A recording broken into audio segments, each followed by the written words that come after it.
Hi, I'm Jane Evans and I'm UK's childhood anxiety interpreter. I've spent nearly a quarter of a century now working with families and trying to understand what lies beyond behaviours, particularly where there's been high levels of anxiety within the family situation or even trauma. And because I've been very fortunate to also access all the neuroscience and neurophysiology and neurobiology, which is widely available to us all now, it's helped me understand, if a child is doing this or an adult, this may be the underlying cause and reason, and we can track it back through the body, through the changes in our chemical makeup, and by understanding how our brain has learnt to function and operate maybe in a way that prioritizes our survival, but doesn't fit in very well with daily life. Recently, I was asked on social media about a child who has lived with domestic violence, and now the family are out of that situation and safety is beginning to be established. And what's interesting is, but very distressing for the child and the parent, is that they're now experiencing toileting difficulties. So what can this mean?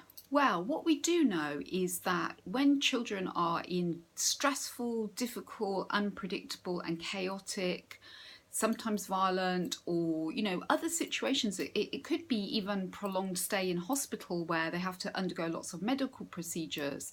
It could be family breakup, bearing in mind that children have no control over the adults around them and the environment that they're in. So they accidentally develop and create ways to survive things that we as adults really struggle with.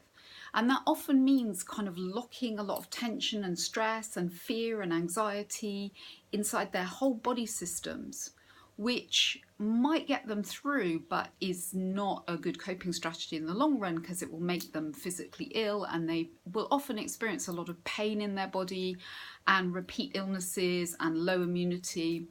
And lo and behold, sometimes when they get to safety and there's that tiny bit of relaxation, things like soiling themselves and wetting themselves can become quite a common occurrence, because their their system is just releasing a lot of the time the tension.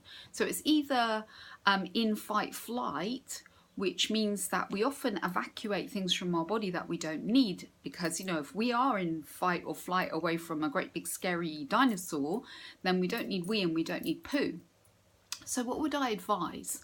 Well, always check with a medical physician, because we never know if there's a medical underlying problem. But focus most of all on keeping life very simple for a child who's going through something like this. Try not to focus too much on the toileting, because really it sounds as if it's more a case of their system beginning to come back to a place of safety. So doing a lot more things like offering them very simple, tiny experiences of maybe foot massage, hand massage, teaching them simple ways to breathe, particularly little children. You can have a lot of fun with it.